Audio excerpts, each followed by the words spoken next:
Margaret Taylor sat in her old armchair, knitting a warm scarf. The clock on the wall ticked softly, and the house was silent except for the sound of the wind howling outside. It was a cold evening, and most people were already in bed. Just as Margaret was about to put down her knitting and make a cup of tea, she heard a soft knock on the door. It was so faint that she almost thought she imagined it. But then it came again. Tap, tap, tap. Margaret frowned. Who could be knocking at this hour? She was 78 years old and lived alone. She rarely had visitors, especially not this late. Cautiously, she got up and walked to the door. "Who is it?" she called out, her voice firm but gentle. No answer. She hesitated. It could be a mistake, or maybe just the wind playing tricks. But then, another knock came, this time a little louder. Taking a deep breath, Margaret unlocked the door and opened it slightly. Her eyes widened in shock. Standing on her doorstep were two small children, a boy and a girl no older than 6 years old. They stood close together, shivering in the cold. Their thin jackets did nothing to protect them from the freezing air, and their shoes were worn out, barely holding together. The little girl, her blonde hair messy and her cheeks red from the cold, looked up at Margaret with big, frightened eyes. The boy, standing beside her, clutched her hand tightly. Margaret's heart clenched. What were these children doing out here alone? "My goodness," she gasped. "What are you two doing here? Where are your parents?" The children didn't answer right away. They glanced at each other, as if trying to decide what to say. Then the little girl whispered, "We need to tell you something important." Margaret's chest tightened. Something was wrong. She could feel it. "Come inside," she said gently, stepping aside to let them in. The children hesitated for just a moment before stepping inside.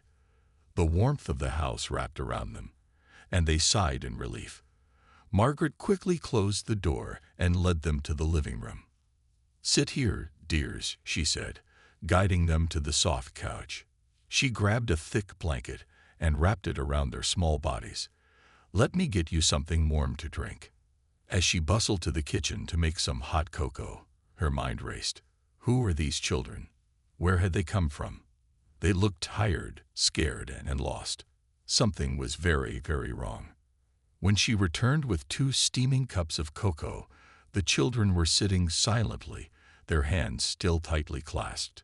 She handed them the mugs, and they took them carefully, blowing on the hot liquid. "Now," Margaret said softly, sitting across from them. "Tell me what happened. Why are you out in the cold so late at night?" The little boy finally spoke. His voice was barely above a whisper. "We ran away," he said. Margaret's heart skipped a beat. "Ran away," she repeated, shocked. "From where?" "From home." The children didn't answer right away. The little girl's eyes filled with tears, and she looked down at her cocoa. The boy bit his lip and nodded. "We don't have a home anymore," he murmured. Margaret's breath caught in her throat. No home. Her hands tightened around her cup as she looked at the 2 frightened children sitting on her couch. Something terrible had happened, and whatever it was, she knew one thing for sure. These children needed help. "Would you like me to continue with part 2 in the same style?" Margaret sat still for a moment, her heart pounding. The twins sipped their hot cocoa, their small hands wrapped tightly around the warm cups. They looked so fragile, like 2 little birds caught in a storm. She cleared her throat gently. "What do you mean, dear? You don't have a home anymore." The boy, who seemed slightly older than the girl, looked at his sister before answering. His lips trembled, and his voice was barely above a whisper. "We were staying with a foster family," he said, "but we ran away." Margaret's heart clenched. Foster children. That meant they had no parents to take care of them. She felt a deep sadness wash over her, but she didn't let it show. Instead, she gave them a soft smile. "What are your names?" she asked kindly. The girl wiped her teary eyes. "I'm Emma," she said, "and this is my brother, Oliver." Margaret nodded. "Emma and Oliver," she repeated warmly. Well, it's very nice to meet you both. But I need to understand. Why did you run away? Was something wrong? Oliver hesitated. He looked down at his cocoa as if searching for the right words. Then, after a long pause, he said, They didn't want us. Margaret's heart ached at those words. Oh, sweetheart, she whispered. I'm sure that's not true. But Oliver shook his head. It is, he insisted. They never smiled at us. They barely talked to us. And he swallowed hard. Sometimes they were mean. Emma clutched his arm tightly, her eyes full of fear. They locked us in the basement once, she said in a small voice. Because we spilled some milk on the table. Margaret felt a wave of anger rise in her chest. How could anyone treat children like this? Her hands curled into fists. But she took a deep breath to calm herself. Getting upset wouldn't help these children right now. How long were you in that house? She asked gently. Almost 2 months, Oliver said. Before that, we were in another house, and another before that. He sighed. Nobody wants to keep us. Margaret's heart broke at his words. No child should feel unwanted. She reached out and placed a wrinkled but warm hand over theirs. You are wanted, she said firmly. And you are not alone. Emma looked up at her, her big blue eyes shining with unshed tears. Really? She whispered. Margaret nodded. Really, she promised. For a moment, the room was silent except for the soft ticking of the clock. The children sat quietly, their small shoulders still tense, as if they were afraid of what would happen next. Margaret knew she had to think fast. She couldn't let them go back out into the cold night. But what could she do? She was an old woman living alone. She wasn't sure if she could take care of 2 small children. Yet, as she looked at their tired, scared faces, she knew one thing for certain. She wasn't going to let them go back to a place where they were unloved. She took a deep breath. All right, she said. You can stay here tonight. But tomorrow, we will have to figure out what to do next. Does that sound all right? The twins exchanged a glance, then nodded. Thank you, Oliver said softly. Margaret gave them a reassuring smile. Now let's find you something comfortable to wear and get you to bed. You must be exhausted. She stood up and walked to her hallway closet, pulling out 2 of her late husband's old sweaters. They would be too big, but at least they were warm. The twins took them gratefully and changed into them. A few minutes later, Margaret led them to the guest bedroom. She tucked them in, pulling the blankets up to their chins. Sleep well, dears, she said, brushing a strand of hair from Emma's forehead. As she turned to leave, Emma's small voice stopped her. Miss Margaret. She turned back. Yes, dear. Emma hesitated. Can we stay here forever? Margaret felt her throat tighten. She didn't know what the future held. But she knew, at this moment, she couldn't let them feel abandoned again. She smiled gently. Let's take it one day at a time, sweetheart. As she turned off the light and closed the door softly behind her, she knew that tonight was only the beginning of something much bigger. Margaret barely slept that night. She lay in bed, staring at the ceiling, thinking about the 2 little children sleeping in her guest room. How could anyone abandon such sweet kids? By morning, she had made up her mind. She needed to help them. The smell of warm pancakes filled the house as Margaret prepared breakfast. She wanted the twins to feel safe, even if she didn't know what would happen next. Soon, she heard small footsteps in the hallway. Oliver and Emma peeked into the kitchen, their eyes wide with surprise. Good morning, dears, Margaret said with a warm smile. I hope you're hungry. Emma hesitated, then whispered, For us. Margaret's heart squeezed. Of course for you, she said gently. Come, sit down. The twins slowly walked to the table. They stared at the pancakes, almost as if they didn't believe they were real. Oliver picked up his fork but didn't eat right away. Margaret sat across from them. Is something wrong, dear? Oliver looked at her with sad eyes. It's just, we don't eat breakfast at our foster house, he admitted. Margaret frowned. Not even cereal. Emma shook her head. They said food costs too much.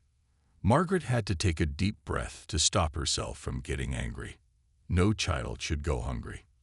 Well, in this house, we eat breakfast every morning, she said firmly. So go on, eat up. Slowly, the twins took their first bites. Then another, and another. Soon, they were eating as if they hadn't had a proper meal in days. Margaret watched them, her heart aching. How much had these poor children suffered? After breakfast, she sat down with them in the living room. Now, dears, she said gently, I need to know everything, so I can help you.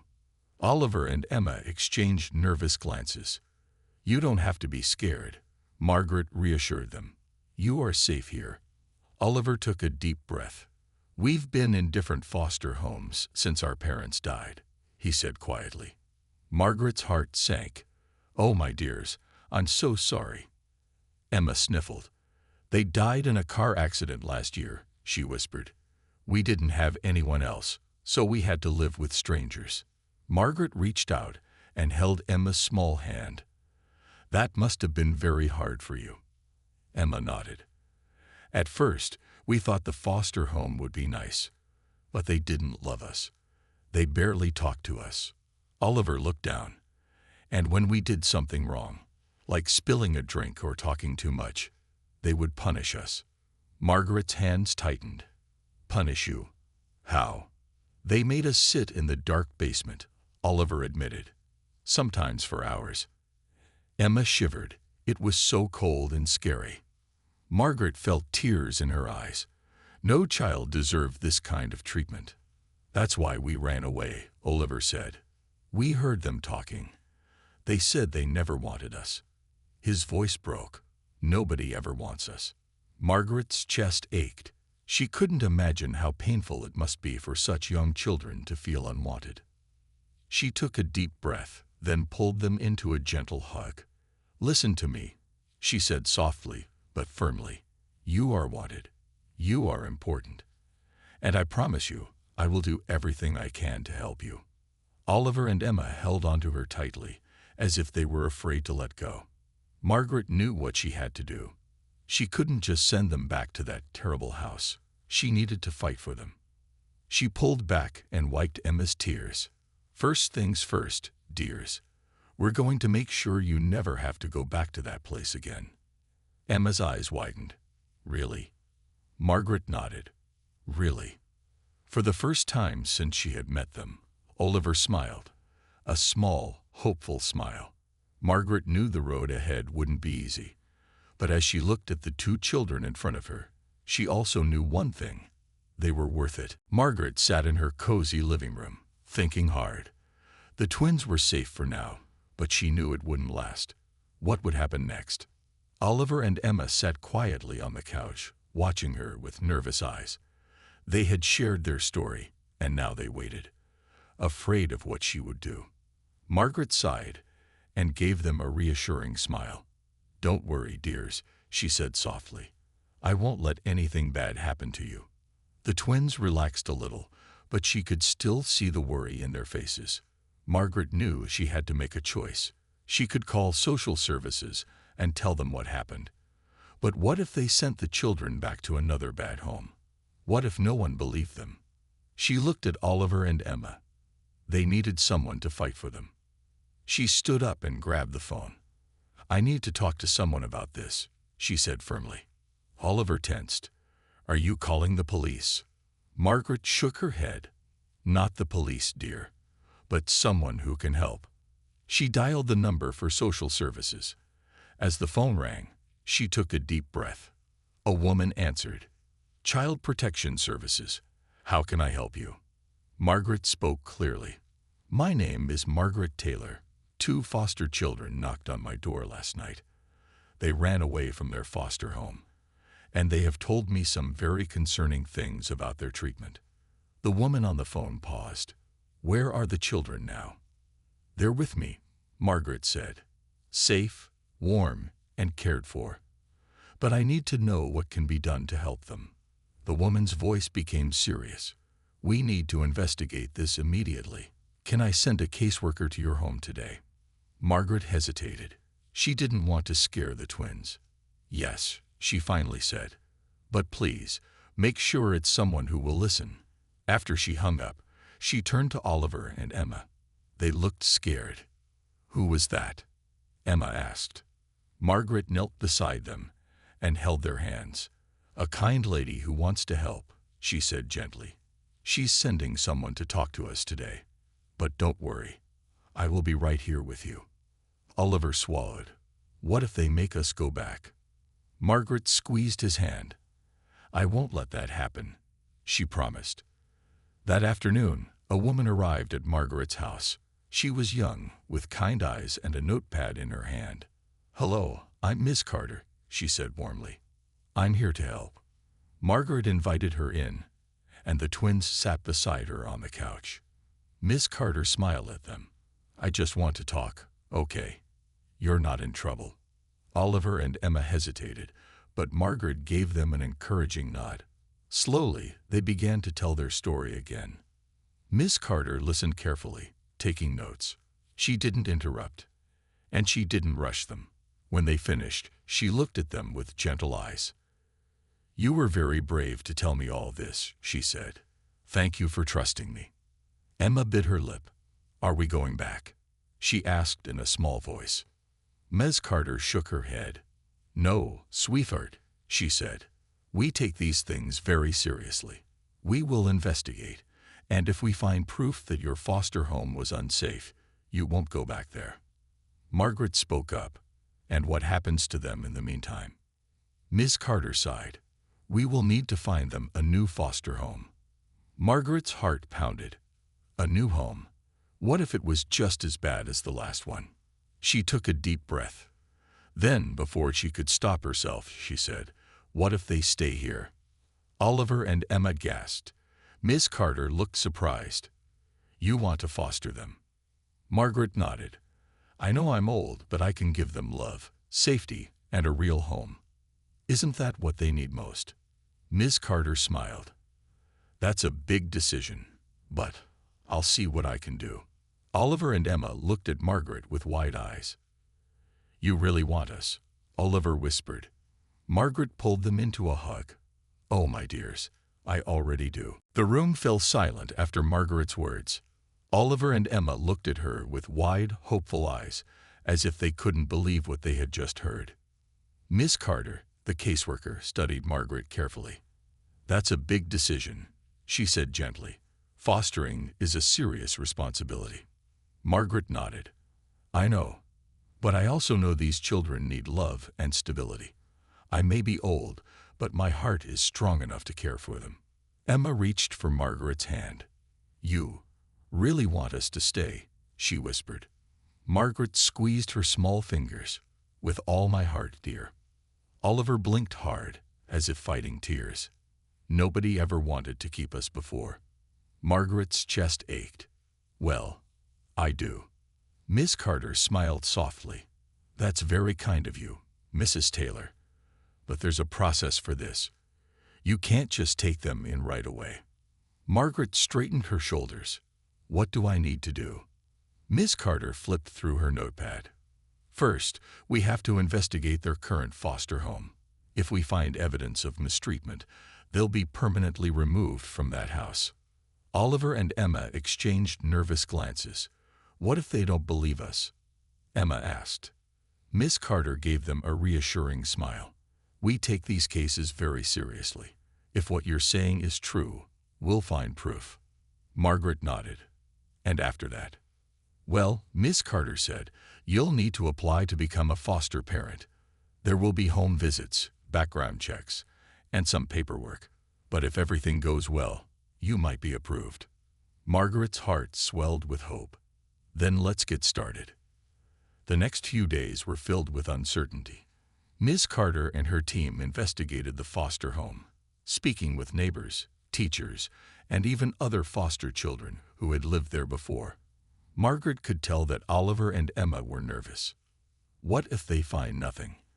Oliver asked one night as Margaret tucked him into bed. Margaret smoothed his blanket and gave him a warm smile. We have to trust that the truth will come out, dear. Still, she could see the worry in his eyes. These children had been let down so many times before. Then, one afternoon, Miss Carter returned with news. "We have enough evidence," she said. "The foster parents will be investigated further, and Oliver and Emma will never have to go back there." Emma gasped. "Really?" Miss Carter nodded. "Really, you're safe now." Margaret hugged the children tightly. She had never been more relieved in her life. Over the next few weeks, Margaret began the process of becoming a foster parent. She filled out forms, answered questions, and even had a home inspection. Miss Carter visited often. "Everything looks good," she told Margaret one day. "There's just one concern." Margaret's heart skipped a beat. "What is it?" "You're older than most foster parents," Miss Carter said gently. "Are you sure you'll have the energy to raise 2 young children?" Margaret smiled. "I may not be young, but I have plenty of love to give." Miss Carter studied her for a moment. Then she nodded. "I believe you." A few days later, Miss Carter arrived with a big envelope. Margaret's hands trembled as she opened it. She gasped. Inside was an official letter. She had been approved. Emma and Oliver looked up at her. "What does it say?" Emma asked. Margaret's eyes filled with happy tears. "It says, 'You're staying.'" For the first time, Oliver and Emma didn't look scared. They looked happy. Margaret pulled them into a warm hug. They were home. Margaret couldn't remember the last time she had felt so much joy. Holding the official letter in her hands, she felt like a weight had been lifted off her shoulders. Oliver and Emma were staying. They finally had a real home. The twins stared at her, their eyes full of hope.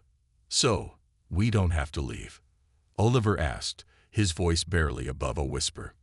Margaret smiled, her eyes shining with happy tears. "No, dear. This is your home now." Emma let out a small sob and ran into Margaret's arms. Oliver followed, hugging her tightly. "We love you, Miss Margaret," Emma whispered. Margaret kissed the tops of their heads. "I love you too, my dears." For the first time in a long while, Margaret felt truly complete. The next few days were full of excitement. Margaret wanted to make sure the twins knew that this was their home too. "We need to decorate your room," she announced one morning at breakfast. Emma's eyes lit up. "Really? We can choose?" "Of course," Margaret said with a smile. "Every child deserves a room that feels like theirs." Oliver looked a little unsure. "But won't it be expensive?" Margaret reached across the table and held his hand. "You don't need to worry about that, dear. Making you both happy is what matters most." Later that day, they went shopping. At the store, Margaret let them pick out new blankets, pillows, and decorations. Emma picked a pink and purple butterfly bedspread, while Oliver chose a blue one with stars and planets. "This one reminds me of space," Oliver said, grinning. Margaret chuckled. "Maybe you'll be an astronaut one day." Oliver's smile widened. "Maybe." They spent the afternoon fixing up their room, hanging up posters, and arranging their new things. When they were done, Emma spun around happily. "It looks like a real home." Margaret felt her heart swell. "That's because it is, dear." That evening, as Margaret was tucking them into bed, Oliver looked at her seriously. "Miss Margaret?" he asked. "Yes, dear. Are you going to adopt us?" Margaret's heart skipped a beat. She hadn't expected the question so soon. Emma turned onto her side, looking hopeful. "Do you want to?" Margaret took a deep breath. "Oh, my dears," she said softly, sitting on the edge of the bed. "I would love nothing more." Oliver and Emma's faces brightened. "Really?" Oliver asked. Margaret nodded. "But adoption is a big process. It might take time." Emma smiled and squeezed Margaret's hand. "That's okay. We'll wait." Margaret felt tears prick her eyes again. These children had been through so much, yet they were still so full of love. She bent down and kissed their foreheads. "Good night, my darlings." Oliver smiled sleepily. "Good night, Mom." Margaret's breath caught in her throat. Mom. For the first time in years, her heart felt truly full. As she turned off the light and walked out of the room, she knew one thing for sure. This wasn't just a new beginning for Oliver and Emma. It was a new beginning for her too. The days passed quickly in Margaret's house, and with each one, Oliver and Emma grew more comfortable. They laughed more, slept better, and no longer flinched at loud noises. They finally felt safe. One morning, as Margaret sat in her cozy chair reading the newspaper, Emma ran into the room, her eyes wide with excitement. Miss Margaret. I mean, Mom. She corrected herself shyly. Guess what? Margaret smiled warmly. What is it, dear? Oliver made a new friend at school, Emma said, bouncing on her feet. Oliver walked in, rolling his eyes. Emma, it's not a big deal. Margaret put down her newspaper. Of course, it is, dear. Making friends is wonderful. Oliver shrugged, but Margaret could see the small smile on his face. For a boy who had spent so long feeling unwanted, making a friend was a big step. I'm proud of you, she said, patting his shoulder. Oliver's smile grew. Thanks, Mom. Margaret's heart warmed every time they called her that. Mom. It was the most beautiful word she had ever heard. That afternoon, Margaret decided to take the twins to the park for a picnic. The sun was shining, and the air was fresh. She packed sandwiches, juice, and some cookies she had baked earlier. As they spread out the blanket under a big oak tree, Emma twirled in the grass. This is the best day ever, she giggled. Oliver sat beside Margaret and took a bite of his sandwich. I like it here, he admitted. Margaret smiled. I do too, dear. They spent the afternoon playing, laughing, and enjoying the fresh air. Oliver even climbed a tree, something he said he had always wanted to try. As the sun began to set, Emma leaned against Margaret. Mom. Yes, dear. Will you always be here? Emma's voice was soft, almost afraid of the answer. Margaret felt a lump in her throat. She wrapped an arm around Emma and Oliver. I will always be here, she promised, no matter what. Oliver looked up at her, his eyes filled with emotion. Even if we make mistakes. Margaret cupped his cheek gently. Oh, my dear boy, mistakes don't change love. You will always have a home with me. Oliver and Emma hugged her tightly. Margaret closed her eyes, holding them close. She had never been a mother before, but now she couldn't imagine being anything else. One evening, Margaret received a call from Miss Carter. Mrs. Taylor, I have good news, the caseworker said. Your request to adopt Oliver and Emma has been approved. Margaret gasped. Oh, thank goodness. Miss Carter chuckled. You'll need to come to the courthouse next week to make it official. Margaret wiped her eyes, feeling overwhelmed with happiness. I'll be there. After hanging up, she rushed to the living room, where the twins were drawing pictures at the table. Children, I have news, she announced. Oliver and Emma looked up. What is it? Margaret took a deep breath, then smiled. It's official. I'm going to adopt you. Emma dropped her crayon. Really? She whispered. Margaret nodded. Yes, dear. You will be my children forever. Oliver's eyes shone with emotion. He ran into Margaret's arms, hugging her tightly. Emma followed, tears streaming down her face. We're a real family now, Emma said, her voice shaking with happiness. Margaret kissed their foreheads. We always were, dear. Now the world will know it too. As she held them close, she knew that no matter what challenges lay ahead, they would face them together, as a family. The day of the adoption hearing finally arrived. Margaret woke up early, making sure everything was perfect. She helped Oliver and Emma dress in their nicest clothes. Oliver wore a little suit, and Emma twirled in a blue dress. You both look wonderful, Margaret said, beaming. Emma grinned. Do we really get to be your real kids today? Margaret knelt down and held their hands. You have always been my real kids, dear. Today just makes it official. Oliver swallowed hard, his eyes shining. I can't believe this is really happening. Margaret hugged them both. Believe it, dear. Today we become a family forever. At the courthouse, they walked into a big room with wooden benches and a tall judge's seat. Margaret held the twins' hands tightly. Miss Carter was there, smiling at them. "Are you ready?" she asked. Emma nodded eagerly. Oliver took a deep breath. "I think so." The judge, a kind-looking woman with glasses, entered the room and took her seat. She looked at Margaret and the twins with a warm smile. "We are here today for a very special reason," the judge began. "Margaret Taylor has applied to adopt Oliver and Emma. This decision will make them a legal family." Emma squeezed Margaret's hand tightly. Oliver sat up straight, listening carefully. The judge turned to Margaret.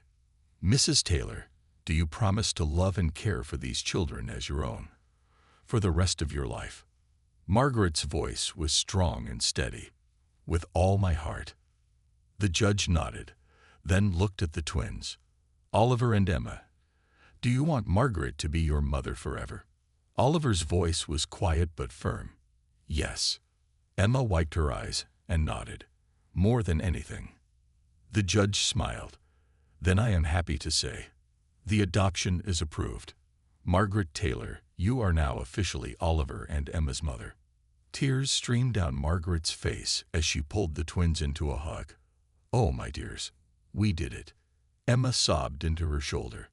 "We have a real mom now." Oliver held onto Margaret tightly. "We're really home." The courtroom filled with applause as Miss Carter clapped. "Congratulations, Taylor family." That evening, they celebrated at home. Margaret baked a big chocolate cake, and they had a special dinner together. Emma helped set the table, placing little paper hearts around each plate. "This is the best day ever," she declared. Oliver smiled as he watched Margaret light the candles on the cake. "I never thought we'd have a real home," he admitted. Margaret looked at them lovingly. "You will never have to be alone again." They blew out the candles together, making a wish. But as Margaret watched them laugh and eat, she knew they didn't need wishes anymore.